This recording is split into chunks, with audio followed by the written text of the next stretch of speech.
नमस्कार दोस्तों, इसके पहले मैंने आपको ओपन कास्ट में जो जो एक्सप्लोसिव यूज़ होते हैं उसके बारे में डिटेल्स में चर्चा तो नहीं किया था, लेकिन हम लोग ने इंट्रोडक्शन पार्ट को देखा था और उसके बाद हम लोग ने अनफो एक्सप्लोसिव के बारे में कंप्लीट डिटेल्स में चर्चा किया था। उम्मीद करते हैं कि आपने वो वीडियो देखा होगा। आज हम लोग इस वीडियो में मेनली स्लरी एक्सप्लोसिव के बारे में कंप्लीट डिटेल्स में चर्चा करने वाले हैं। दोस्तों, मैं गारंटी के साथ कहता हूं कि स्लरी एक्सप्लोसिव से एक भी क्वेश्चन आपका छूटेगा नहीं किसी भी कम्पिटिटिव एग्जाम में। तो वीडियो बहुत ही ज़्यादा नॉलेजेबल होने वाली है, इसे कंप्लीट एंड तक देखिएगा। और दोस्तों, यदि आपको वीडियो अच्छा लगता है तो आप अपने दोस्तों के साथ शेयर भी करें, और हाँ, चैनल पे पहली बार आए तो मेक श्योर चैनल को भी सब्सक्राइब करें। Slurry explosive are of semi liquid type. दोस्तों, सेमी लिक्विड टाइप का कहने का मतलब है कि यह जो स्लरी एक्सप्लोसिव है वो पूरा तरीका से ना तो सॉलिड है और ना ही यह लिक्विड है। यह सॉलिड और लिक्विड का मिक्सचर है। इसको आप एग्जांपल के तौर पर ले सकते हैं। ठीक, यह जो स्लरी एक्सप्लोसिव है वो आपके जेली टाइप का दिखता है। जेली क्या होता है, तो वो सॉलिड ना ही होता है और ना ही वो लिक्विड होता है, वो इन दोनों का मिश्रण होता है। तो ठीक उसी प्रकार से स्लरी एक्सप्लोसिव भी है, एक सेमी लिक्विड टाइप का एक्सप्लोसिव है। अगर हम लोग बात करें कि स्लरी एक्सप्लोसिव कौन कौन से कॉमन इंग्रेडिएंट से मिलकर बने हैं, तो सबसे पहला आता है आपका फ्यूल सेंसिटाइज़र, सेकेंड है आपका ऑक्सीडाइज़र और लास्ट वन है आपका जेलिंग एजेंट। दोस्तों, इन्हीं तीनों से मिलकर आपका स्लरी एक्सप्लोसिव बनता है। स्लरी एक्सप्लोसिव का मैन्युफैक्चर आपका यूएसए में हुआ था in 1957 by the scientist doctor Melvin Cook. दोस्तों, एक साइंटिस्ट थे जिसका नाम था मेलविक कुक, जो यूएसए के रहने वाले थे। इन्होंने ही स्लरी एक्सप्लोसिव को सबसे पहला मैन्युफैक्चर किया था। इन्होंने स्लरी एक्सप्लोसिव बनाने के लिए कुछ इंग्रेडिएंट्स को आपस में मिलाया। उस इंग्रेडिएंट्स में सबसे पहला इन्होंने टीएनटी लिया। टीएनटी करने का मतलब है ट्राई नाइट्रोटोलुइन। दोस्तों, इन्होंने ट्राई नाइट्रोटोलुइन को एक यूज़ किया एज अ फ्यूल सेंसिटाइज़र के रूप में। आप जानते हैं दोस्तों कि जो टीएनटी है वो अपने में ही एक्सप्लोसिव है। नेक्स्ट जो इंग्रेडिएंट्स था वो था आपका अमोनियम नाइट्रेट। इन्होंने अमोनियम नाइट्रेट का प्रयोग किया स्लरी एक्सप्लोसिव बनाने के लिए। अमोनियम नाइट्रेट का यूज़ इन्होंने एज अ ऑक्सीडाइज़र के रूप में किया, और आप जानते हैं कि अमोनियम नाइट्रेट भी अपने आप में ही एक्सप्लोसिव है। और लास्ट जो इन्होंने इंग्रेडिएंट्स के रूप में यूज़ किया वो था वाटर। वाटर को इसलिए यूज़ किया ताकि एक सॉल्यूशन बन सके। इन्होंने दोस्तों टीएनटी, अमोनियम नाइट्रेट और वाटर से ही मिलाकर स्लरी एक्सप्लोसिव बनाने का सोचा। इन्होंने ये जो तीनों इंग्रेडिएंट्स है उसका रेशियो कुछ इस प्रकार से लिया, 20:65:15, यानी कि टीएनटी का जो रेशियो है वह इन्होंने 20 लिया और अमोनियम नाइट्रेट का रेशियो 65 लिया और वाटर का रेशियो 15 लिया। इन तीनों इंग्रेडिएंट्स को मिलाकर ही इन्होंने स्लरी एक्सप्लोसिव बनाने का सोचा। जब इन्होंने इन तीनों इंग्रेडिएंट्स को आपस में मिलाया तो इन्होंने पाया कि जो मिक्सचर था, जो मिक्सचर बना, जो मिक्सचर फॉर्म हुआ था, वो मिक्सचर बहुत ही ज़्यादा डाइल्यूट था और अच्छा तरीक़ा से मिक्सिंग नहीं हो पाया था। इन्होंने देखा कि अमोनियम नाइट्रेट वो सस्पेंशन पोजीशन में था, यानी कि सस्पेंशन पोजीशन करने का मतलब कि अमोनियम नाइट्रेट लटक रहा था, वो अच्छा तरीक़ा से टीएनटी और वाटर के साथ मिला नहीं। तो उसको मिलाने के लिए इन्होंने नेक्स्ट अब क्रॉस लिंकिंग एजेंट का इस्तेमाल किया। इन्होंने क्रॉस लिंकिंग एजेंट के रूप में पोटेशियम डाइक्रोमेट को मिलाया, और अब जब मिलाने के बाद इन्होंने देखा कि जो आपका टीएनटी और अमोनियम नाइट्रेट था वो पूरा तरीका से कम्प्लीटली मिक्स्ड हो गया था। इस बार कोई भी सस्पेंशन फॉर्म नहीं हुआ था, लेकिन ऐसा देखा गया कि जो मिक्सचर है वो अभी भी डाइल्यूट है।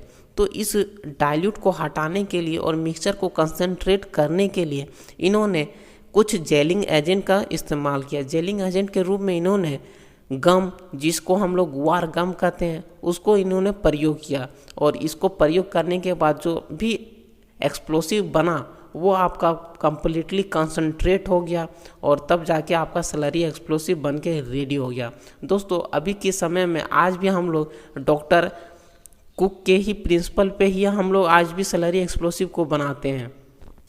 लेकिन आज के समय में जो डॉक्टर कुक ने जो प्रिंसिपल दिया था स्लरी एक्सप्लोसिव बनाने के लिए, उसमें कुछ मॉडिफिकेशन कर दिया गया है, और लेकिन हम लोग प्रिंसिपल तो उन्हीं का यूज़ करते हैं, लेकिन उसमें कुछ मॉडिफिकेशन कर दिया गया। जैसे कि हम लोग फ्यूल सेंसिटाइज़र के रूप में अभी के समय में टीएनटी और पीईटीएन का यूज़ करते हैं।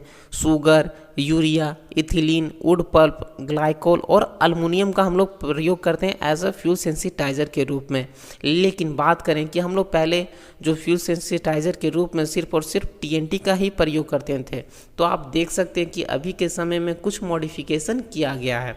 अब नेक्स्ट है आपका ऑक्सीडाइज़र। ऑक्सीडाइज़र के रूप में हम लोग ammonium nitrate, sodium nitrate, calcium, इन तीनों का यूज़ करते हैं। और क्रॉस लिंकिंग एजेंट के रूप में अभी के समय में हम लोग पोटेशियम और सोडियम डाइक्रोमेट का प्रयोग करते हैं। नेक्स्ट है आपका गुआर गम, जिसे हम लोग स्टार्च भी कहते हैं। तो ये सभी जो इंग्रेडिएंट्स हैं वो आपका basic principle of doctor cook है, जिन्हों के ही प्रिंसिपल पे हम लोग आज के समय में भी स्लरी एक्सप्लोसिव बनाते हैं। इन्हीं सभी इंग्रेडिएंट्स को आज भी यूज़ करते हैं हम लोग स्लरी एक्सप्लोसिव बनाने के लिए। दोस्तों, स्लरी एक्सप्लोसिव का स्पेसिफिक ग्रेविटी वह 1 से ज़्यादा होता है। 1 से ज़्यादा होने के कारण ही हम लोग इसको ब्लास्ट होल में जब भी डालेंगे तो वह ईजिली अंदर चला जाएगा। और यह जो स्लरी एक्सप्लोसिव है वो आपका वाटर रेजिस्टेंस होता है। वाटर रेजिस्टेंस होने के कारण किसी भी हम लोग ब्लास्ट होल जिसमें पानी भरा भी है तो उसमें भी यह अच्छा तरीक़ा से काम कर सकता है। दोस्तों, आज के समय में हम लोग स्लरी एक्सप्लोसिव को ओपन कास्ट माइन में यूज़ कर सकते हैं एज अ बल्क एक्सप्लोसिव के तौर पर। और आज के समय में हम लोग इस स्लरी एक्सप्लोसिव को अंडरग्राउंड माइंस में भी यूज़ करते हैं एज अ कार्ट्रिज एक्सप्लोसिव के फॉर्म में। जैसा कि आपको पता है कि आज के समय में हम लोग जो भी एक्सप्लोसिव यूज़ करते हैं अंडरग्राउंड माइंस में, वे सभी आपका कार्ट्रिज के ही फॉर्म में होता है। और जो भी हम लोग एक्सप्लोसिव अंडरग्राउंड माइंस में यूज़ करते हैं वे सभी आपका परमिटेड टाइप का एक्सप्लोसिव होता है, जिसे कैप सेंसिटिव बनाया जाता है। और उस एक्सप्लोसिव को आपका DGMS अप्रूव करती है, तभी जाके हम लोग उस एक्सप्लोसिव को अंडरग्राउंड माइंस में यूज़ कर पाते हैं। स्लरी एक्सप्लोसिव को परमिटेड टाइप का एक्सप्लोसिव और कैप सेंसिटिव एक्सप्लोसिव बनाने के लिए, ताकि जाके हम लोग अंडरग्राउंड माइंस में इस स्लरी एक्सप्लोसिव को यूज़ कर सके, उसमें हम लोग डायरेक्टली अमोनियम क्लोराइड और सोडियम नाइट्रेट को मिक्स कर देते हैं। उसके बाद हम लोग एक और इंग्रेडिएंट्स का यूज़ करते हैं जो है आपका सोडियम बाइकार्बोनेट। सोडियम बाइकार्बोनेट का प्रयोग करके हम लोग इसको इक्विवेलेंट शीट के रूप में दे देते हैं। तो इन तीनों इंग्रेडिएंट्स को मिलाने के बाद यह जो स्लरी एक्सप्लोसिव है वो आपका अंडरग्राउंड माइंस में यूज़ करने लायक हो जाता है।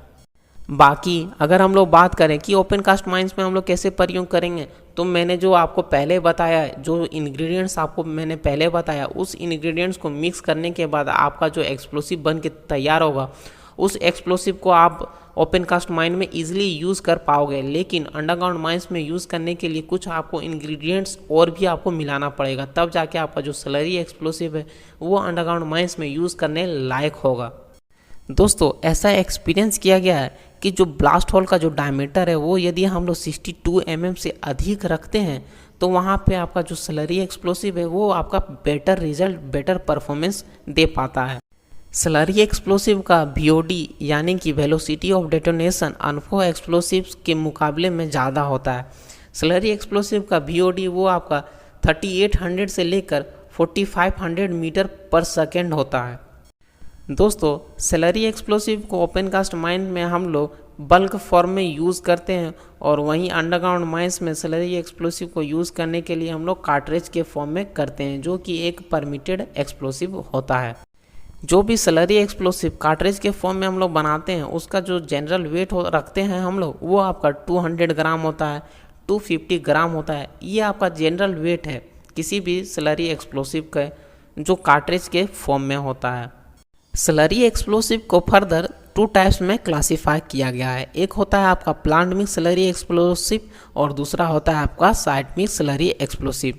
ये जो प्लांट मिक्स स्लरी एक्सप्लोसिव वैसे स्लरी एक्सप्लोसिव होते हैं जिसके इंग्रेडिएंट्स को आपका प्लांट में ही मिलाया जाता है और प्लांट में ही इसको प्रिपेयर किया जाता है।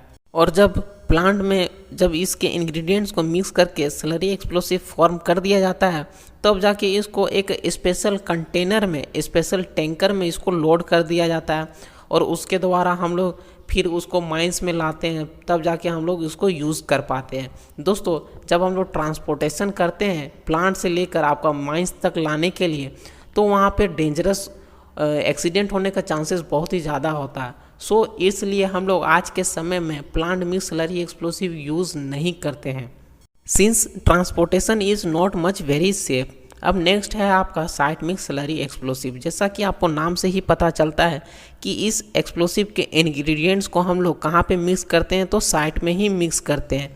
साइट में मिक्स करने का मतलब है कि जहाँ पे हम लोग को ब्लास्ट करना होता है वहीं पे हम लोग इनके इंग्रेडिएंट्स को मिक्स कर देते हैं। इसके इंग्रेडिएंट्स को ट्रक के कंटेनर में स्टोर कर दिया जाता है और उसको ट्रांसपोर्टेशन करके हम लोग ब्लास्टिंग साइट तक लेते आते हैं। जिस ट्रक से हम लोग इसके इंग्रेडिएंट्स को सेफली ब्लास्टिंग साइट तक ले जाते हैं उस ट्रक को हम लोग पंप ट्रक या फिर बल्क एक्सप्लोसिव ट्रक भी कहते हैं।